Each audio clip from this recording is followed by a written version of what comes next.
പത്തനംതിട്ട ഇലന്തൂരിൽ നിന്നും 43കാരനെ കാണാതായിട്ട് 15 ദിവസം. ഇലന്തൂർ ഇടപ്പരിയാരം ആദ്യ നിവാസിൽ ഷിബുവിനെയാണ് കാണാതായത്. ഷിബുവിനായി പോലീസ് അന്വേഷണം ഊർജിതമാക്കിയിട്ടുണ്ട്.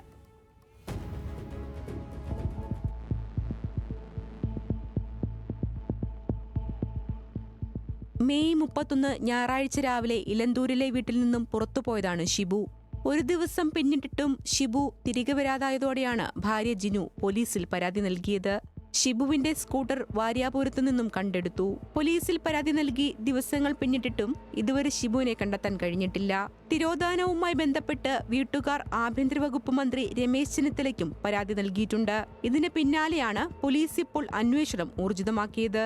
എറണാകുളത്ത് നിന്ന് പോലീസിന്റെ കെടാവർ നായകളെത്തി പരിശോധന നടത്തി. കാണാതായ ദിവസം സുഹൃത്തിന്റെ വീട്ടിൽ കിടന്നുറങ്ങി പുലർച്ചെ സ്വന്തം വീട്ടിലേക്ക് പോയെന്നുള്ള സുഹൃത്തിന്റെ മൊഴിയുടെ അടിസ്ഥാനത്തിൽ ഷിബുവിന്റെ വീട്ടിലേക്കുള്ള മുക്കൂട് വാട്ടർ ടാങ്കിന്റെ പരിസരത്താണ് നായകൾ പരിശോധന നടത്തിയത്.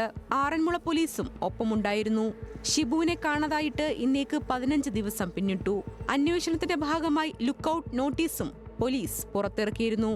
ന്യൂസ് മലയാളം, പത്തനംതിട്ട.